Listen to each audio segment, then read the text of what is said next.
Welcome to the Essence Show. This is the Essence Show where we talk about those important things that have to do with your essence, the real essence of your life. Why are you here? Who are you? Are you even fulfilling purpose? Do you even know who you are? Yeah, that's what the Essence Show is all about. And today I just want to say welcome to the show, and you are in for a very, very good time today. How do I know that?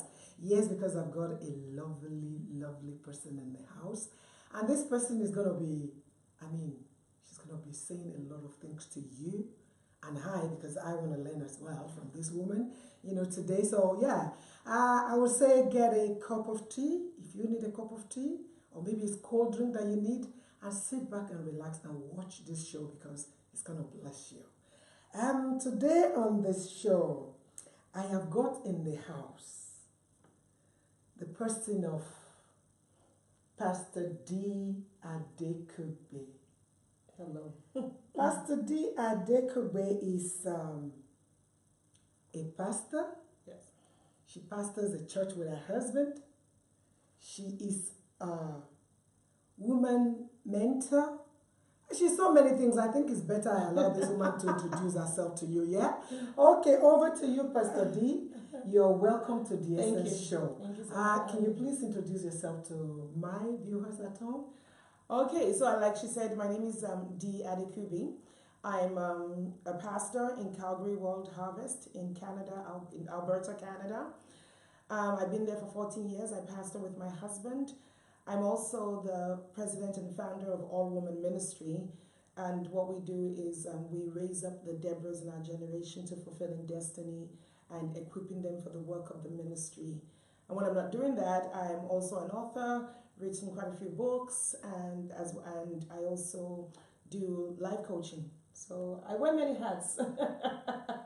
I told you that this woman wears many. I don't even know where to start from. When you want to talk about the bio, you want to do a short bio. It's so hard to do a short bio on this woman. But we are so privileged to have you on the show. We're happy that you're here. Thank you. You pastor.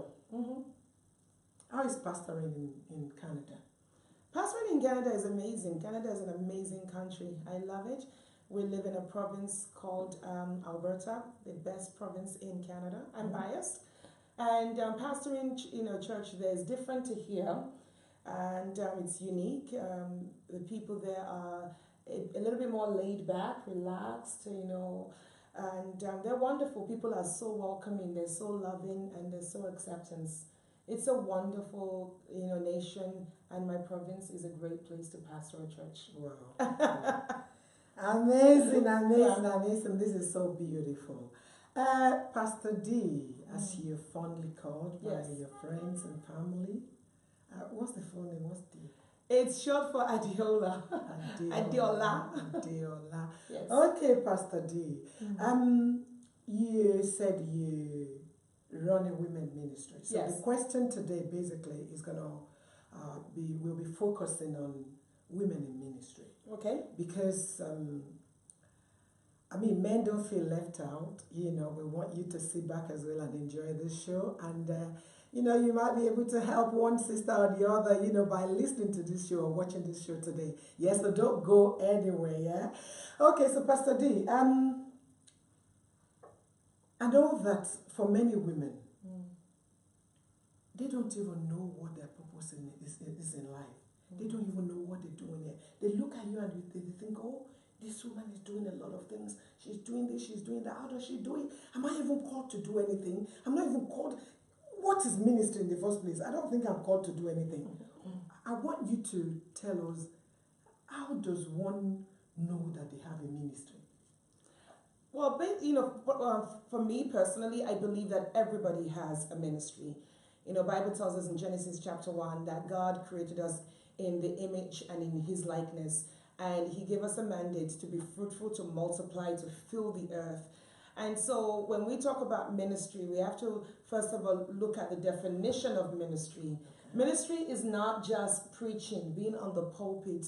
Ministry is fulfilling whatever God has placed in your hand, using your skills, your talents, your giftings and making a difference with it, changing lives with it. So, some women's ministry could be in the home as a at home mom. As long as they are fulfilling their purpose, as long as they are making a difference, as long as they are using their skills and their talents in the home, they are fulfilling ministry. They are doing ministry. Some women, they're called into business. And if you're in business, you're in ministry. So ministry could be could be anything. Whatever you are doing that is using your gifts, using your talents, using, that you are passionate about and making a difference with it, you're fulfilling ministry.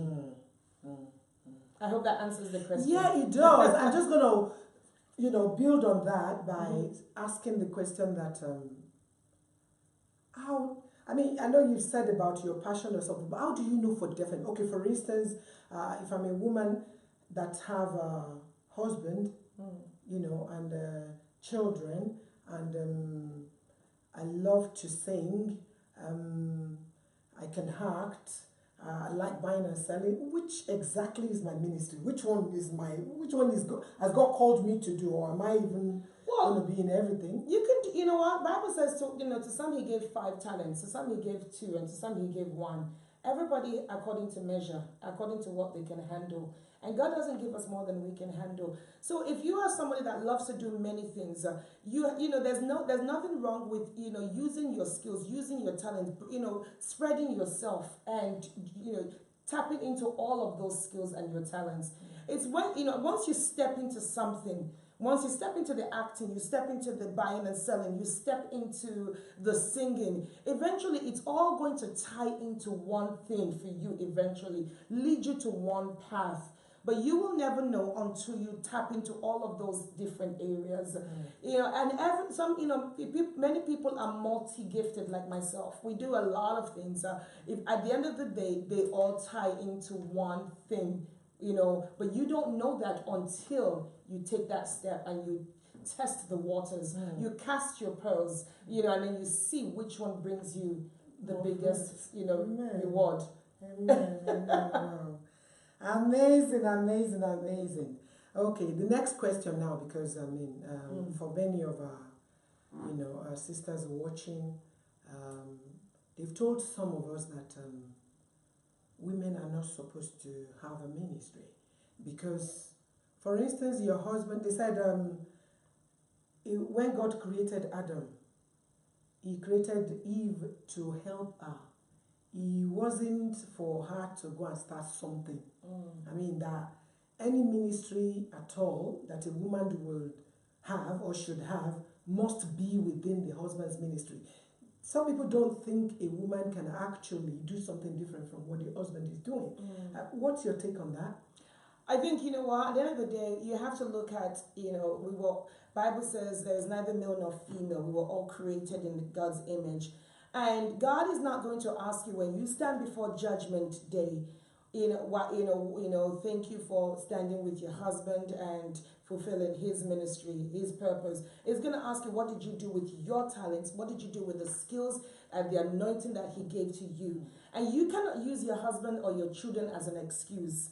Every woman, every man has a calling. Now, some women's calling is to support their husband, to stand with them, to stand behind them, to take care of the home. That's a ministry. But if you have a gifting, if you have a calling, if you have a talent to step outside and do your own thing, there is nothing wrong with that. What I find, I pastor a church with my husband, but I also run a women's ministry outside of my marriage and outside of my, our family ministry, which is the church. But the thing is that whatever you do, it's still a family ministry. Everything that I do with my women's ministry, my family is involved. Everything that my husband does, we are all involved. So there is no separation that I'm doing my own thing, my husband's doing his own thing, and that's it. We work together and we build the ministry together. At the end of the day, it's all for the kingdom of God. So whatever you're doing, make sure that you are doing it with your family. And whatever your family is doing, make sure you are involved. So you can't say because, people are going off culture. They're not going according to the word of God. When people say a woman should not do anything outside of the home, it's mostly culture.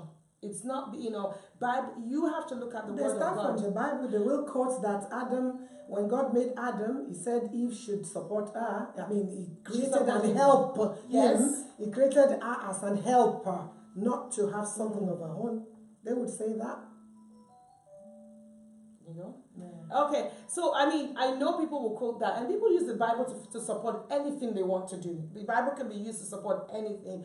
Yes, God, God did create, the Eve to support Adam, but at the end of the day, He's still going to ask you, what did you do with the talent I gave you?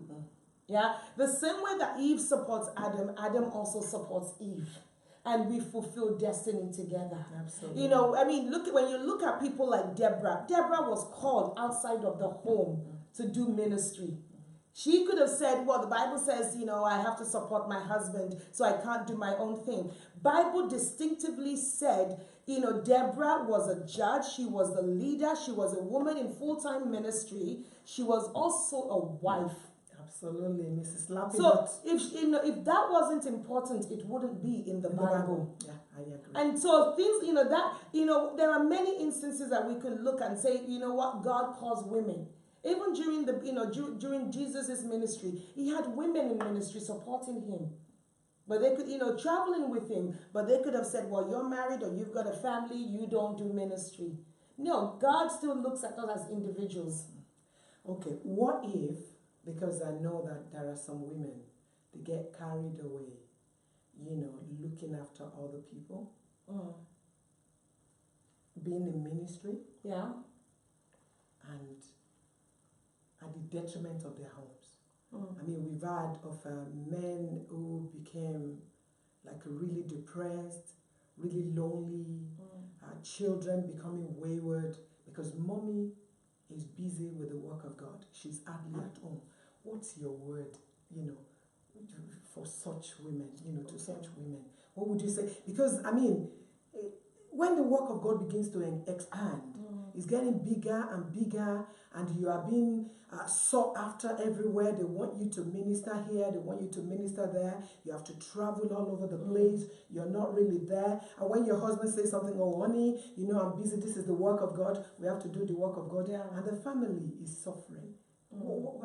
How do you balance or maintain that kind of a situation? Okay, first and foremost, if your family is suffering because you're in ministry, then you failed. A family should not have to suffer for the sake of your ministry. Ministry starts in the home. That's where ministry starts from. I've made many mistakes even in that area as well. I'll be like, oh, I'm busy doing this, I'm busy doing that, traveling and all of these things at the expense of my family. But once my family starts complaining and they starts, saying that, oh, we don't see you, you're too busy and all of that. If my ministry is affecting my family, then I'm making a mistake, because my ministry starts in the home. And so one of the things that I do is I tend, my family is involved in my ministry. I make sure that I raise them all up, because I don't want to be doing my own thing and I come home and they don't know what I've been doing all day. So for me, personally, I make sure that our whole family is involved. My husband is involved as much. We all travel together as much as we can.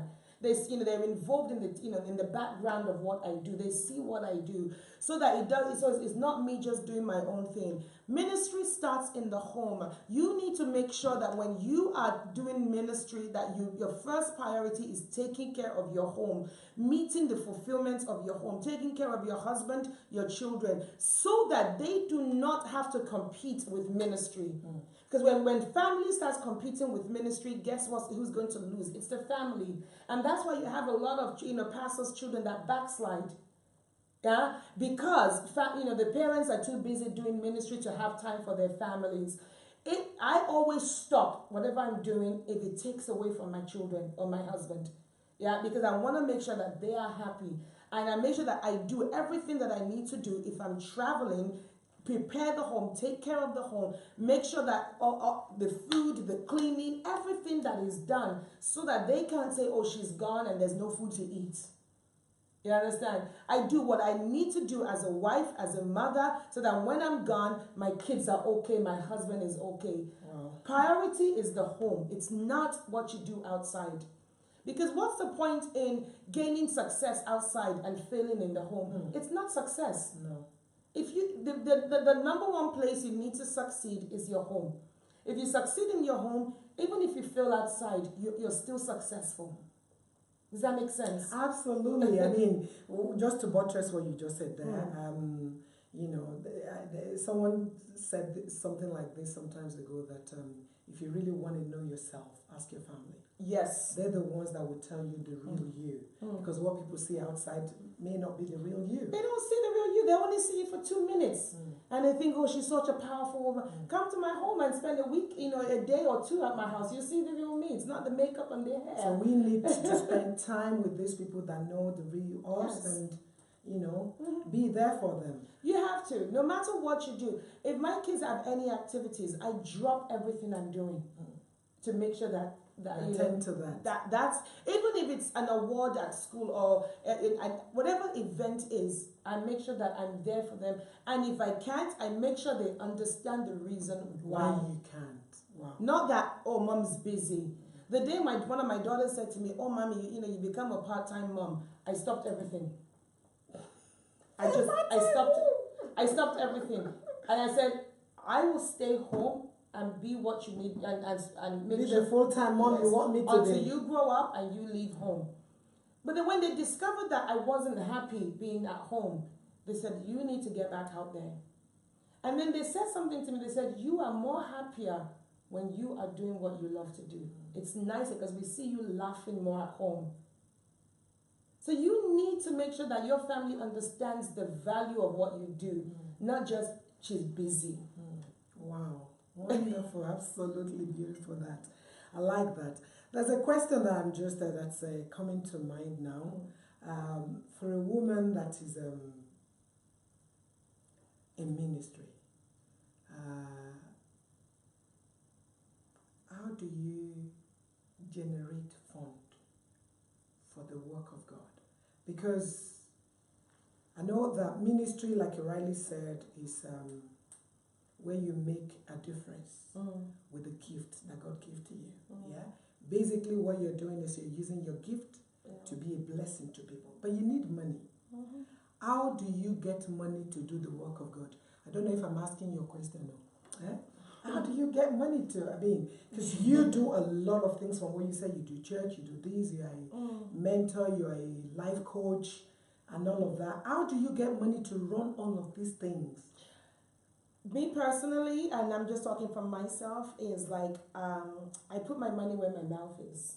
You know, if I believe in something, I'm the first person to invest in it. You know, and I don't mind working, like Paul said, so that I don't become a burden to some. You know, and I don't ask people for something that I myself have not given. I'm not going to ask you to sow into my ministry and I haven't sowed into it financially. I'm talking about me now. You know, apart from taking care of my family and our church, everything that I own, everything that I have goes into the ministry. You know, and I'm investing into it myself. It's like any person that does business. When you start out, you have to put the capital in. You have to put the funds in. And if you now continue to build it and if you continue to work it, it gets to a place where it becomes self-sufficient, self-funding. You know, but I find that many people want, you know, they want others to give and sow into it. And when you ask them, well, how much money have you put into it yourself? They haven't. It's ministry's business. You go to a bank and you say you want a loan, you want money for your business. Well, how much are you willing to put down? It's the same thing with ministry. How much have you invested into it yourself before you start asking people to invest in it? You know, whatever I ask people to do for me, I, as the leader, lead the way. And that's how, you know, so to generate funds and financial support for your ministry, you first have to be the first person to sow into it, to pour into it, you know, and you have to be able to sacrificially pour into the ministry yourself. Wow. You can't say, I'm saving money for something else and your ministry is suffering. If it's your life, you will put your money into it. Absolutely. Wow. That's it. That's it. We should work to raise the money to put into it, and put your money, don't just ask people. That's a good one. I like that. Thank you so much, Pastor D. I've just got a few more questions now. I mean, there is a woman that has this question, and I just want you to advise this woman. This woman is born again. She's been a Christian for some years, but her husband is not. So, I mean, she really loved the Lord. She loves the Lord so much, and she believes so much that God has called her into a ministry. She wanted to do this ministry. She's trying everything she could to get it done, but the husband would not allow her. He said, no, you are not doing. What is ministry? The husband doesn't even understand what that is anyway. What is that? That you go and be doing whatever for God? No. That's not possible. The husband says no. What's your word for this woman? I mean, this is a situation many women find themselves in, especially when they become born again before their husband becomes born again. Now, the first thing, that I will say to her is serve your family, serve your husband, serve your home, serve your children. Ministry starts in the home. You need to do your utmost. Bible says, as much as is possible, with you, maintain peace with all men. You need to serve your husband so that he doesn't have to compete with ministry. Number one. No family should have to compete with your ministry, with what you're doing outside. If they do, then we have missed it somewhere. Not all husbands are going to understand what you do. But I believe that when they start to see the difference and hear what you're doing outside, the difference you're making in people's lives, they will begin to, accept that, wow, you're actually making a difference. But if they don't see what you're doing at home first, and you're just gone all the time, they're going to be closed. Their mind, their ears, their spirit, their heart is going to be closed to anything you want to say or show them. I believe love your husband, love your family so much that there's no doubt in their minds that you love and you respect them, even as an unbeliever. And the Bible says that our job is to make sure that we take care of our families. We do our part. And then once you've done that, then you can begin to say, come and see what I'm doing. I want you to see. One day I took my daughter with me to an event, and she saw how people were responding and how people were being blessed. And she said to me afterwards, Mom, I forgot what you do. And I forgot the difference you're making in people's lives. And she was so emotional because she saw it. So people need to see, your family also needs to be engaged. They may not understand, they may not be saved, they may not understand the jargon. Just come and see. Just come and see what your wife is doing. I don't want you to be a bond. I'm not trying to get you saved. I just want you to see what I'm doing, and then be my advisor, be my counselor, be my critique. Help me with it. That's another way of getting them involved, even as an unbeliever. But for a non-believing husband that wouldn't let you at all, what do you do? Because this woman, the situation is, the man said no. Because he doesn't understand. So what does she do? First and foremost is prayer. Okay. Prayer changes things, and submit. If he says no, I'm sorry to say, submit, and submit with all your heart, not just with your mouth. Don't disrespect your husband. I don't believe any woman should go in and do ministry and disrespect her husband, because the husband is the head of the home. Submit to him, honey. I love you. I respect you. If you say no, I won't do it. Because at the end of the day, I want your support. I want you involved in this, and I won't do it. And you'll be praying at home, God, help me to do this, help him to change. The heart of a man is in the hands of the Lord. God can change any heart. But you have to bring it to God in prayer whilst submitting. And your attitude at home is very important. Don't be now walking around with bad attitude because he won't let you, and you're now showing him, disrespect. Bible says we can win a husband by our attitude. You don't have to preach. Just by the way you respect and honor him can win him over. To the point that he'll say, go and do what you want to do. I love you, go and do it if it makes you happy. But if you don't respect and honor him and love him and serve him, it's going to be difficult. There's no prayer you pray that even God will answer. Wow. So does that mean, because from what you said now, you're not part of those that believes in women liberation? What will it do? I'm not a feminist. I'm not. Okay. People ask me all the time, all woman ministry, what I do is I don't believe in feminism. I think, that's just a misconception. They misunderstand the power they have. Women have power. We are so powerful beings.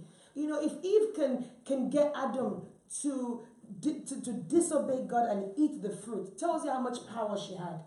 And we can win our husbands over by our attitude, our character, even without saying a word. Sarah was able to convince Abraham to sleep with Hagar. You understand? We are very powerful. That's the title of my book, that you just said, Without a Word. Winning them over without a word. By your action, by your attitude, by your character. Let your life do the talking. Let it do the talking. And be prayerful. Pray, backing it up with prayer. God will change their hearts. Esther is a typical example. She didn't go barging into the king's room and says, "You're trying to kill my people." She was respectful. She was honorable. And she was wise. Wow. I'm just going to ask one last question. And this, I know it can be a little bit, there's been a lot of debate around it. I just want to know your view about it. Should a woman be the head of a ministry or a church? Should a woman be the head of a church? Why not? Should a woman be the GO? I know. Pastor? I'm saying why not? There is neither male nor female. There's neither Jew nor Gentile. But people will quote Timothy chapter 2 verse... a woman should learn to be quiet. 2:8, I think.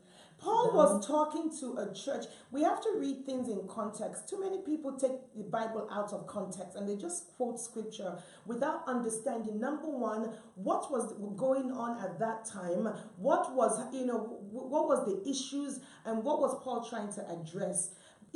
The same Paul that said the woman should learn to be quiet also said there is neither male nor female. There is neither Jew nor Gentile. We are all one before God. I believe everybody is called into ministry. The Bible says it in Genesis chapter 1. Let us make man in our own image. And that man was both male and female. And in the New Testament, Bible defines it and says there is no difference before God.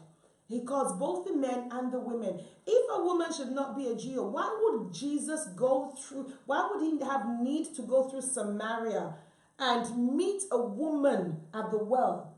And then that meeting ushered the women to start an evangelistic ministry. Going all throughout the town, preaching the gospel. Yes. Jesus could have, gone and met a man. Let's look at it.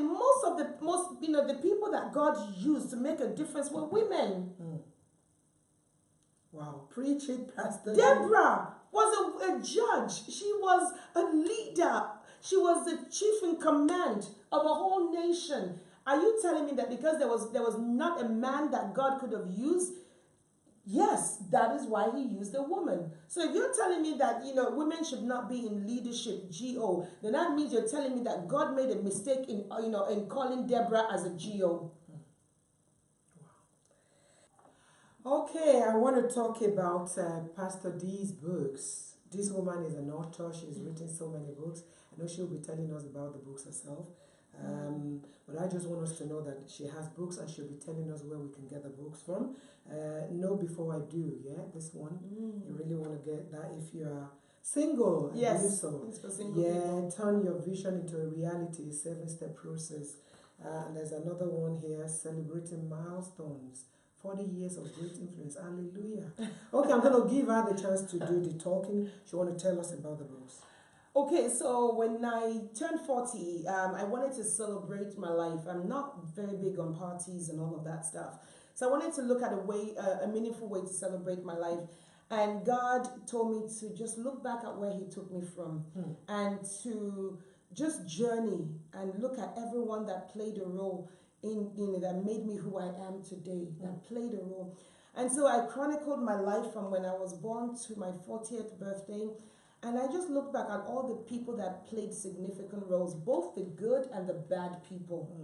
And each one of them is documented in this book and just talked about, my life story up until the age of 40 and the roles they all played and how they became, how they were a part of who I am today. So celebrating milestones, 40 years of great influence, both the good and the bad, the top 40 people that played a role in who I am today. Wow, praise God. So we should get that to know more about that. And yes, this is what else are we going to get from getting the 40? The 40 years. Well, this will tell you my life story, my testimony. It will also showcase the fact that people come into our life for a reason, a season, and a lifetime. And so when you understand why people come into your life, you'll be able to, accept it, make the most of it, and let go when it's time to let go. Some people come in just for a reason. You have a need, they meet that needs, and then they're gone. And then you don't see or hear from them again. It's okay, because they came for that reason. Some come for a season, maybe for a week, a month, a year, a couple of years, or for a particular season in your life. And when that season is over, let them go. And then there are those that come in for the lifetime, for your lifetime. Those are the ones you need to hold on to. And so I look at all of the people that came into my life, whether it was for a reason, a season, or a lifetime, and I just acknowledge that and appreciate them in this book. Okay. That's what Celebrating Milestones is all about. The second book that I wrote was actually Know Before I Do. As a pastor, we counsel a lot of single people who want to get into relationship, or couples that are engaged, and when we're conducting premarital counseling with them. And there's a lot of things that, I've been married now for 26 years in December, it'll be 26 years. And there's a lot of things that people don't know. And so I gave 6 advice on what to expect once they get married. The first thing I tell them is that marriage is a journey, and there is no destination, you just keep going. And each of, both the husband and the wife both have different travel styles. I'm a person that is very organized, structured. My husband is very laid back. So how do we merge both styles to be able to succeed on this journey together? We talk about marriage is work. It's a job that you have to show up. If you don't show up, you get fired in a job. Absolutely. If you don't show up in your marriage, you end up in divorce. And people don't realize that. They think that once they're married, it's done. I can sit back and relax. You've just started a job, and you have to show up. So I go through 5 to 6 different things that what to expect in marriage, and it's actually a workbook with questions and answers for couples. Okay. So they actually talk about these things, and then they write it down so that they know what to expect and how to address certain areas of their lives, of their marriage life. So that's that one. Know Before I Do. And as a life coach, this is the one I actually use to coach people, how to turn your vision into a reality. I've been coaching now for over 20 years, and there are steps that I taken from the book of Habakkuk chapter 2. Write the vision down, make it plain, so that those who read it can run with it. And so I break that scripture down, and we talk about the 7 steps to starting a ministry, starting a business, starting a project. Number 1, what is the vision? What is it that you want to do? And then making it plain, simplify it. Can you talk about it in less than 10 seconds? Can you talk about it so that a child will understand what you're doing? And then how to market it, how to promote it, and then the waiting game. What to do while you're waiting. So the 7 steps that you need to take to turn your vision into a reality was the 3rd book that I wrote. And I've got a few other books coming up as well that will be released this year. But all these books are available on Amazon. I was just gonna say, where can we And get on them my to buy? website. Amazon and on your And website. on my website, yes. All right, guys. These are buy the book. Don't sell the truth. Yeah, buy the truth. Don't sell the truth. These are truth. These are real words that will bless and transform your life, even to become whom God made you to be. Yes. This is what the Essence Show is all about: becoming whom God wants you to be. So yeah, that's it about the books. Thank you so much, Pastor D. Thank you. God bless you. Well, I just want you to tell people how they can find you, what you do, again, and how you can be of help to some women that are hurting from the ministry that you do, your address and everything. Yes. If they need you, how can they contact? How can they contact you? You can go, to get hold of me. I'm based in Canada, in Calgary, Alberta. You can go on my website, allwoman.ca, which is singular, WOMAN, allwoman.ca. Yeah, scrolling on the screen now. You can copy from so there. You can go on there and you can connect, with me through there. I'm also all over social media. You can just type in my name, D Adekubi, and you will find me on Twitter, on Facebook, on Instagram. Not on Snapchat, I don't understand what that is. But you will find me where adults are on social media platforms. You can also email me if you go through our website, or if you go on the Essence Show, you can get my details from there. But I'm available to minister to anyone that is looking for direction, that is looking for support, that is looking for resources, and just looking for help in fulfilling their purpose, because I believe everybody's called into ministry, both male and female. Wow.